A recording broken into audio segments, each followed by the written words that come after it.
নমস্কার বন্ধুরা, আজকে হচ্ছে দশমী দিন সকালবেলা এবং প্রথমেই বলি এই দিনটা সকালবেলা আমার শাশুড়ি মাকে নিয়ে আমার হাজবেন্ড বেরিয়েছিল এবং সেই কল্যাণী আইটি যে ঠাকুরটা রীতিমতন দেখা হয়নি। আমি তো তাও দেখেছিলাম, আমার শাশুড়ি মা কিছুই দেখতে পাননি, ওনাকে ঠেলে বার করে দেওয়া হয়েছিল। মানে আমরা কেউই ভালোভাবে না দেখতে পেরেছি না ছবি তুলতে পেরেছি। তো যাই হোক, তার পরের দিনকার যখন সকালবেলা আমার হাজবেন্ড নিয়ে বেরিয়েছিলেন তখনও কিন্তু ভিড় ছিল, তবে অতটা ভিড় ছিল না। এই হচ্ছে ঠাকুর খুব একটা বেশি ভালোভাবে তোলা যায়নি, তবে চেষ্টা করা হয়েছিল। কিভাবে করে মানে তোলার মতন পজিশন ছিল না, এটাও ঠিক, কিন্তু হ্যাঁ রাতের মতো অত সাংঘাতিক ভিড় ছিল না। তবে আমার না যারা ভলেন্টিয়ারি যারা করছেন, আমার তাদের উদ্দেশ্যে একটা কথা বলার আছে, আপনারা না একটু বয়স্ক মানুষদেরকে ধাক্কা দিয়ে বাইরে বার করে দেবেন না। তার কারণ হচ্ছে তারা যদি পড়ে যায় হুমড়ি খেয়ে, আপনারা কিন্তু দায়িত্ব নিয়ে হসপিটালে পৌঁছে দেবেন না, এটা একটুখানি মাথায় রাখবেন, ঠিক আছে? আর যদি প্রয়োজন হয় তাহলে বয়স্কদের জন্য আলাদা একটা লাইন করবেন। তার কারণ হচ্ছে এই যে অভিজ্ঞতা যেটা আমাদের হয়েছে, আমরা না হয় ঠিক আছে, আমার হাজবেন্ড ছিল, আমার ভাগনা ছিল, তারা না হয় জিনিসটাকে মানে ধরে, আমার শাশুড়ি মাকে ধরেছিল বলে উনি হুমড়ি খেয়ে পড়ে যাননি, কিন্তু পড়ার কিন্তু চান্স ছিল এবং আমি কিন্তু সেটা লক্ষ্য করেছি। তো যাই হোক, যেহেতু আমার চ্যানেলটা অত্যন্ত ছোট চ্যানেল, সেই কথাটা আমি জানি না কজনের কানে পৌঁছবে, কিন্তু এটা কিন্তু অত্যন্ত গুরুত্বপূর্ণ একটি কথা, যেটা আমি আমার ব্লগের মাধ্যম দিয়ে বললাম। আপনারা একটা ইয়াং ছেলেকে ধাক্কা মারছেন, ইয়াং মেয়েকেও ধাক্কা মেরে বার করছেন এবং তার পাশাপাশি একটা বয়স্ক মহিলাকেও বার করে দিচ্ছেন ওভাবে ধাক্কা মেরে, এটা প্লিজ করবেন না। এটা পোলাইটলি বিহেভ করতে শিখুন। যাই হোক, এখন সেটা কিছু বলার নেই, আমার যেটুখানি ডিউটি বলার আমি বললাম। আর এই দশমীর দিন সকালবেলা কোন মণ্ডপ কোথায় কি তার নাম আমি কিচ্ছু বলতে পারবো না, অত কিছু মনেও নেই, কারণ এই ব্লগটা আসছে অলমোস্ট দুর্গাপুজো, কালী পুজো, ভাইফোঁটা সব শেষ হয়ে যাচ্ছে তারপরে, এবং এর পরে পরে আরো ব্লগ আসছে, মানে প্রচুর। তো যাই হোক, প্রত্যেকটি মণ্ডপ খুবই সুন্দর, ভালো।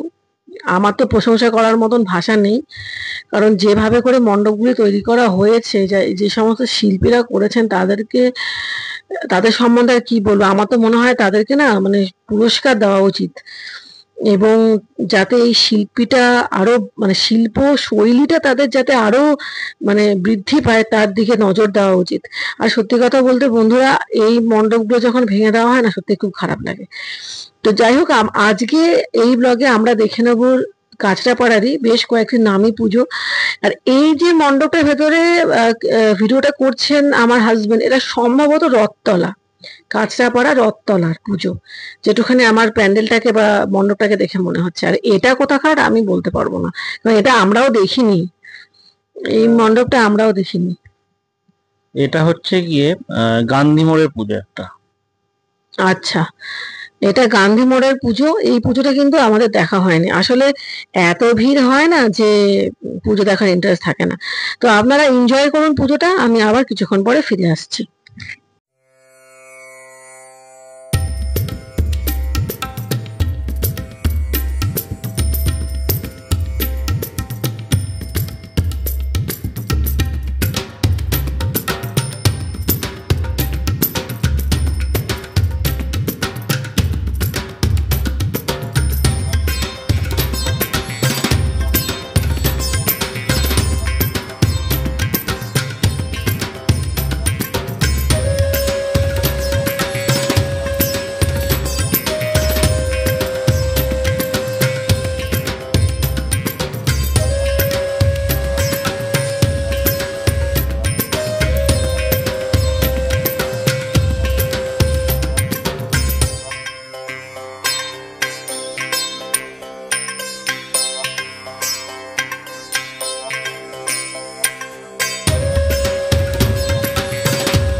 যাই হোক, আমরা রাতে বেরিয়েছিলাম। আমার হাজবেন্ড আমার শাশুড়ি মাকে নিয়ে পুরো সকালটা ঠাকুর দেখিয়েছে। আসলে সন্ধ্যেবেলা এত ভিড় হয়, বয়স্ক মানুষের জন্য একটুখানি অসুবিধে হয়ে যায়। তো যাই হোক, আমরা একেবারে সেজে গুজে, আমার মেয়েও সেজে গুজে নতুন জামা টামা পরে বেরিয়েছে। ভালোই ভিড় বন্ধুরা। আর আমরা যারা একটু কুড়ে টাইপের মানুষ না, তারা এই লাইনে দাঁড়িয়ে ঠাকুর দেখাটা ঠিক কতটা কি পছন্দ করবেন, আমি তো এক ফোঁটাও পছন্দ করি না। আর এই হচ্ছে আমিও যাচ্ছি।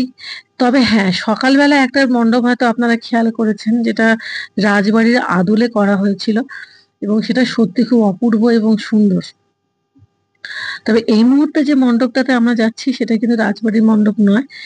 আমি মানে জাস্ট দেখে না, মানে আমার কাছে মনে হচ্ছে আমি কোনো স্বর্গে পা রেখেছি, মানে জ্যান্ত অবস্থাতেই আর কি স্বর্গে পৌঁছে গেছি, এরকম একটা কিছু আমার ফিল হয়েছিল। আসলে ব্লগগুলো তো দিচ্ছি একেবারে অনেক পরে, তাই কোন সময় কোন ফিলটা হয়েছিল ভুলে গেছি। তবে হ্যাঁ, পার্টিকুলার ভাবে কিছু কিছু ফিলিংস মনে আছে, সেই জন্যই বললাম। এই মণ্ডপটায় ঢুকে সত্যি আমার কাছে সেটাই মনে হচ্ছিল যে আমি একেবারে কোনো একটা স্বর্গে চলে এসেছি। এত সুন্দর, মানে অপূর্ব। কিভাবে করে যে ভাবনা চিন্তাগুলো একজনের শিল্পীর মাথাতে আসে, সেটা সত্যি বলাও যায় না, বোঝাও যায় না। এই পুরো মণ্ডপটা না পালকের ওপরে, মানে হাঁস, রাজহাঁস এবং লাল লাল ছাতা তো দেখতেই পাচ্ছেন, প্লাস ভেতরটা এত সুন্দর, সাদা সাদা যে স্থলপদ্মগুলো হয় না, সেই পুরো কনসেপ্টটা এখানে আনা হয়েছে। এবং রাজহাঁস, পুরোটাই রাজহাঁসের কনসেপ্টটাও এখানে আমি দেখতে পেয়েছি। ভালো লেগেছে, খুবই ভালো লেগেছে। আর ভিড় যদি বলেন বন্ধুরা, তবে সপ্তমী অষ্টমীর মতো নবমীর দিন কিন্তু খুব একটা বেশি ভিড় আমি দেখতে পাচ্ছি না। তবে এবারে দুর্গাপুজোটাতে একটুখানি অদ্ভুত ভাবে তিথিগুলো পড়েছে, তো সেই অনুযায়ী সম্ভবত নবমী এবং দশমী মোটামুটি একই দিনে পড়েছিল। তো যাই হোক, সব মিলিয়ে মিশিয়ে এখন লাইন দিয়ে দিয়ে শেষ পর্যন্ত মণ্ডপের ভেতরে ঢুকেই গেছি। আর এই যে ভেতরকার সাজসজ্জা এত অপূর্ব না, যে বলার নয়। আর সেই সঙ্গে প্রতিমাখানিও কিন্তু অত্যন্ত সুন্দর, খুবই ভাল লেগেছে, আমার তো খুব ভাল লেগেছে। তবে ভিড় আছে প্রচুর, এটা ঠিক। তবে হ্যাঁ, কনজাস্টেড ব্যাপারটা ছিল না, মোটামুটি তুলনামূলকভাবে একটুখানি কমই ছিল।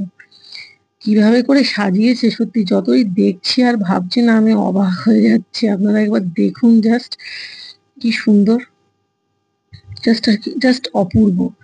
মানে আমার ভাষা নেই পুরো জিনিসটাকে বলার। আর এই ফুলগুলোকে আমি একেবারে কাছ থেকে নিয়েছি, কি সুন্দর লাগছে বলুন তো, কি অপূর্ব লাগছে।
এই যে সে রাজবাড়ি, এই রাজবাড়িতে আমার শাশুড়ি মা সকালবেলায় ঘুরে গেছেন, আপনারা হয়তো একটু আগে দেখেছেন ভিডিওতে।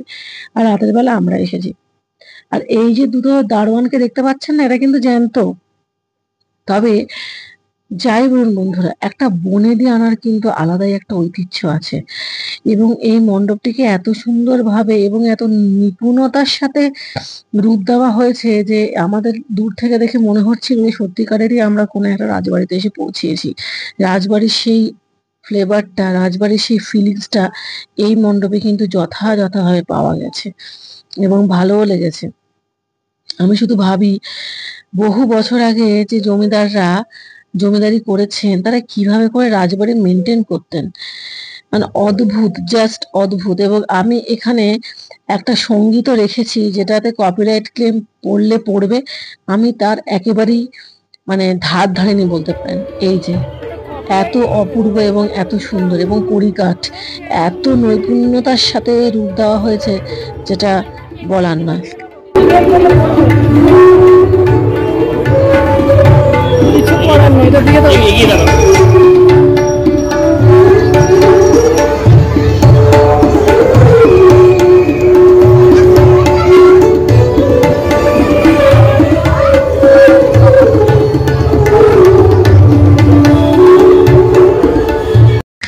কপিরাইট ক্লেমের কথা আমি এখানে একদম ভাবিনি, পড়লে পড়বে। এই ধরনের সঙ্গীতগুলো আমাদের সমাজ থেকে হারিয়ে যাচ্ছে বন্ধুরা। এসরাজ, তানপুরা, সেতার, তবলা, এগুলো কোথায়? বেহালা, এগুলো কোথায়? এখনকার দিনে খালি ফোক মানে ওয়েস্টার্ন মিউজিকটাই বেশি। এবং বিশ্বাস করুন, আমি মিউজিক সম্পর্কে কিছু জানি না এবং আমি কিন্তু পণ্ডিত নই। তবে হ্যাঁ, একটা কথা আমি বলতে পারি, এই সেতার, তানপুরা বা তবলা, এগুলো ছাড়া কিন্তু আমাদের ট্র্যাডিশনাল মিউজিক অসম্পূর্ণ। আর এই রাজবাড়ি সম্পূর্ণভাবেই অসম্পূর্ণ থেকে যেত যদি এর মধ্যে বিদ্যাসাগর, রবীন্দ্রনাথ এদের ছবি না থাকতো। আমার ওটা দেখে ভালো লেগেছে। এখন বেশ অনেকটাই রাত বন্ধুরা, যদিও মানুষের ঢল থেকে সেটা বোঝার কোনো উপায় নেই, কিন্তু বেশ অনেকটাই রাত। এবারে আমরা বাড়ি ফিরছি। বাড়ি বলতে আমার ননদের বাড়িতে আর কি, মানে ছোটদির বাড়িতে, যেখান থেকে আমরা এইবারে পুজোটা কাটিয়েছি।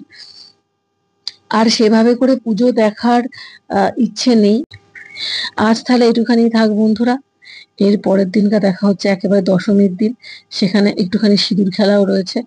আপনারা সকলে পাশে থাকবেন। আর আমার ভিডিও ভালো লাগলে লাইক করে দেবেন, শেয়ার করে দেবেন, সাবস্ক্রাইব করে দেবেন, পাশে থাকা বেল আইকনটা টুং করে বাজিয়ে দেবেন। আবার দেখা হচ্ছে কালকে। Tata, bye bye.